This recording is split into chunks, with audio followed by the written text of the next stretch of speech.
삼성전자가 주주들에게 110조 원을 돌려준다고 합니다. 110조 원. 도대체 얼마나 큰 돈일까요? 단순히 숫자만 보면 실감하기 어렵습니다. 하지만 이 돈이 삼성전자 주주들의 계좌로 흘러들어가고 다시 그 돈이 주식시장과 부동산, 소비시장과 다른 기업들로 이동하기 시작한다면 이야기는 완전히 달라집니다. 한 기업의 주주환원이 대한민국 자본시장의 돈의 흐름 자체를 바꿀 수도 있기 때문입니다. 그런데 여기서 정말 중요한 질문이 하나 있습니다. 삼성전자는 왜 이렇게 많은 돈을 주주들에게 돌려주려고 하는 것일까요? 그리고 더 중요한 질문. 왜 자사주를 대규모로 사서 소각하는 방법보다 배당이라는 방식을 중요하게 선택하는 것일까요? 이것을 이해해야 삼성전자의 이번 주주환원 정책을 제대로 이해할 수 있습니다. 오늘은 바로 이 이야기를 해보겠습니다. 삼성전자의 금고에는 지금 무슨 일이 벌어지고 있는지, 그리고 그 돈은 앞으로 어디로 흘러갈 것인지, 마지막으로 이 거대한 자본의 흐름 속에서 개인 투자자들이 무엇을 봐야 하는지 차근차근 살펴보겠습니다. 삼성전자는 왜 이렇게 많은 현금을 만들었을까? 먼저 삼성전자의 돈이 어디에서 만들어지는지부터 봐야 합니다. 기업이 주주에게 돈을 돌려주려면 당연히 돈이 있어야 합니다. 매출만 많다고 되는 것도 아닙니다. 회계상 이익이 많다고 되는 것도 아닙니다. 실제로 사업을 통해 현금이 들어와야 합니다. 그리고 삼성전자의 현금 창출 능력을 이야기할 때 빼놓을 수 없는 것이 바로 반도체입니다. 특히 인공지능 산업이 빠르게 성장하면서 고성능 메모리 반도체에 대한 수요가 커지고 있습니다.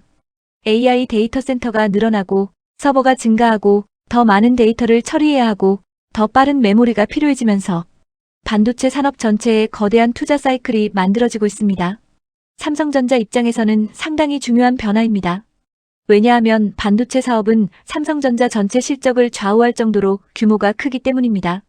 반도체 가격이 상승하고 판매량이 증가하면 삼성전자의 이익과 현금 흐름도 크게 좋아질 수 있습니다. 결국 핵심은 이것입니다.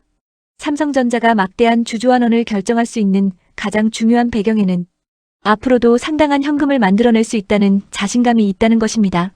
그런데 여기서 개인 투자자가 놓치면 안 되는 것이 있습니다. 회사가 돈을 많이 번다고 해서 무조건 주주에게 돈을 많이 나눠주는 것이 좋은 것은 아닙니다. 기업에게는 해야 할 일이 많기 때문입니다. 공장을 지어야 하고 연구개발에 투자해야 하고 새로운 기술을 확보해야 하고 경쟁사보다 앞서가기 위해 막대한 자금을 투입해야 합니다. 특히 반도체 산업은 경쟁이 매우 치열합니다. 오늘 돈을 많이 벌었다고 해서 내일도 똑같이 벌 수 있다는 보장이 없습니다. 그래서 기업의 주주환원을 볼 때는 단순히 배당을 얼마 주느냐 이것만 보면 안 됩니다. 반드시 함께 봐야 하는 것이 있습니다.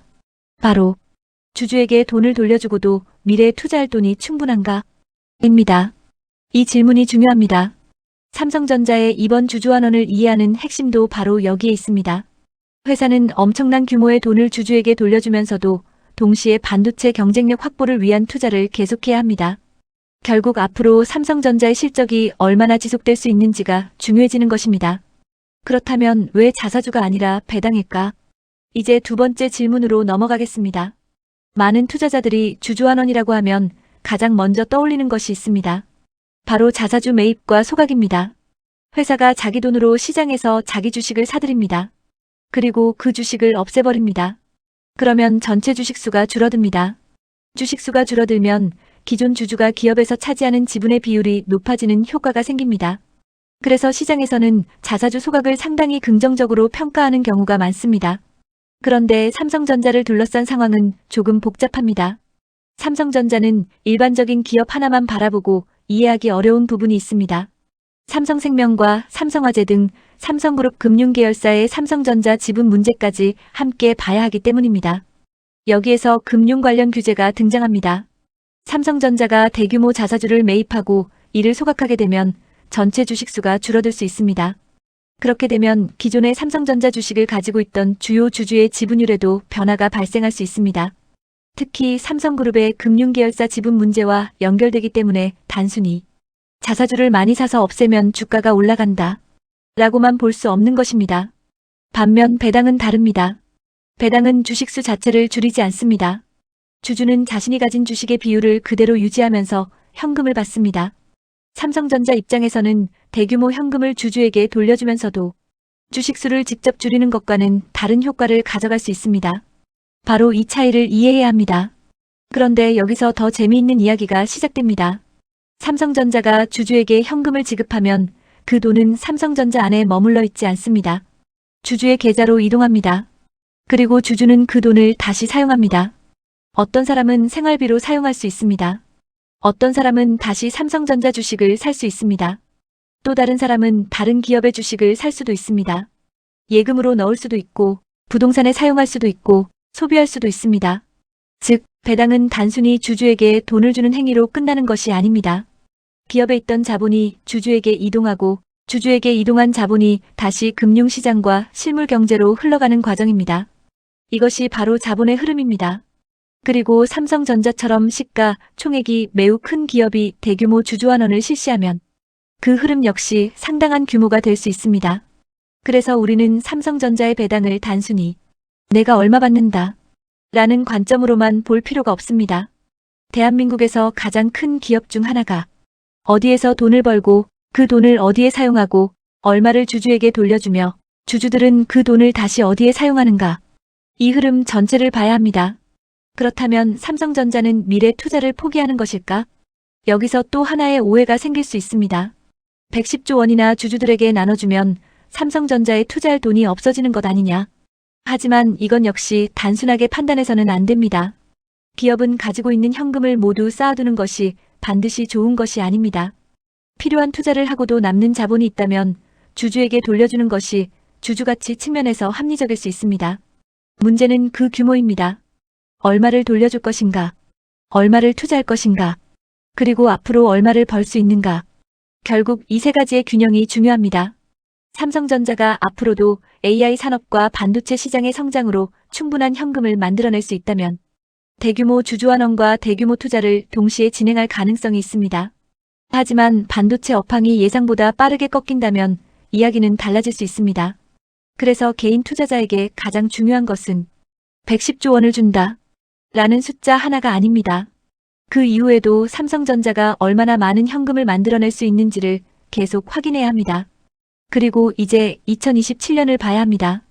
이번 주주환원 정책을 바라볼 때 앞으로의 정책 변화 역시 중요합니다.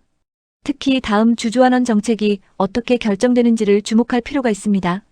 왜냐하면 올해의 대규모 환원이 단순한 일회성 이벤트인지 아니면 삼성전자의 현금 창출 능력이 구조적으로 달라졌다는 신호인지에 따라 의미가 완전히 달라지기 때문입니다.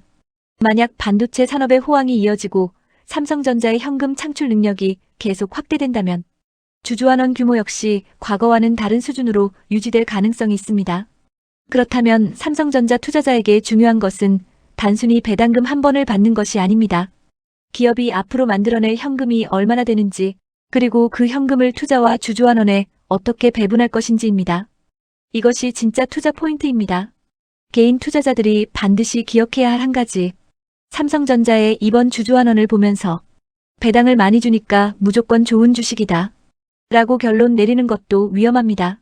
반대로 돈을 이렇게 많이 풀면 회사에 문제가 생기는 것 아니냐 라고 단정하는 것도 위험합니다. 투자는 숫자 하나로 결정되는 것이 아니기 때문입니다. 중요한 것은 돈의 흐름입니다.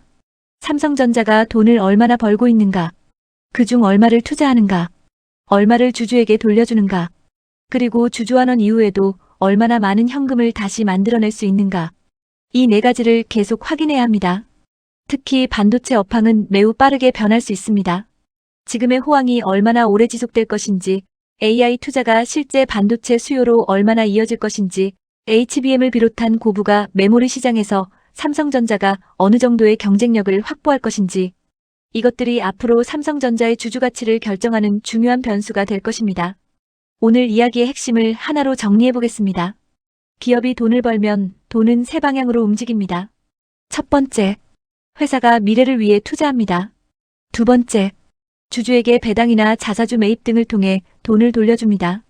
세 번째, 기업 안에 현금을 남겨둡니다. 삼성전자의 이번 결정은 이 세 가지 가운데 주주에게 돌아가는 자본의 비중을 크게 높이는 움직임으로 볼 수 있습니다. 그리고 그 돈은 다시 시장으로 흘러갑니다. 주주의 계좌로 들어가고 다시 주식시장으로 들어갈 수도 있고 소비시장으로 갈 수도 있고 예금으로 이동할 수도 있습니다. 결국 삼성전자 한 기업의 의사결정이 대한민국 전체, 자본시장에 영향을 줄 수 있는 이유가 바로 여기에 있습니다. 마지막으로 개인 투자자에게 필요한 것은 거대한 숫자에 놀라는 것이 아닙니다. 110조 원이라는 숫자에 흥분해서도 안 되고 배당이라는 단어 하나만 보고 투자해서도 안 됩니다.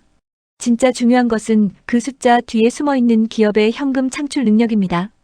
회사가 지금 얼마나 벌고 있는가? 앞으로도 계속 벌 수 있는가? 그 돈을 어디에 투자하는가? 그리고 투자하고 남은 돈을 주주에게 얼마나 돌려주는가? 이 흐름을 보는 투자자가 되어야 합니다. 삼성전자의 이번 주주환원은 단순한 배당 뉴스가 아닙니다. 대한민국에서 가장 큰 기업 중 하나가 앞으로 벌어들이는 현금을 어떻게 사용할 것인가? 라는 질문에 시장을 향해 답을 내놓은 사건입니다. 그리고 그 답을 이해하면 삼성전자뿐만 아니라 다른 기업을 바라보는 시각도 달라질 수 있습니다. 좋은 기업을 찾는다는 것은 단순히 매출이 높은 기업을 찾는 것이 아닙니다. 돈을 잘 벌고 그 돈을 효율적으로 투자하고 남는 돈을 주주와 어떻게 나누는지를 보는 것입니다. 그것이 바로 자본의 흐름을 보는 투자입니다. 오늘 삼성전자의 110조 원 주주환원 이야기를 통해 여러분이 단순히 배당을 얼마 받느냐가 아니라 기업이 벌어들인 돈이 어디로 흘러가는가를 볼 수 있게 되었다면 오늘 이야기는 충분히 의미가 있었다고 생각합니다. 그리고 앞으로 삼성전자의 실적과 반도체 시장, AI 산업의 성장, 주주환원 정책이 어떻게 연결되는지 계속 지켜볼 필요가 있습니다. 돈은 가만히 있지 않습니다. 기업에서 만들어지고 주주에게 이동하고 다시 시장으로 흘러갑니다. 그리고 그 흐름을 읽는 사람이 결국 자본시장에서 더 많은 기회를 발견할 수 있습니다. 여러분의 돈이 어디에서 만들어지고 어디로 이동하고 어디에서 다시 커지는지 그 흐름을 함께 살펴보겠습니다. 여기는 당신의 금고입니다. 오늘도 여러분의 금고가 조금 더 단단해지기를 바랍니다.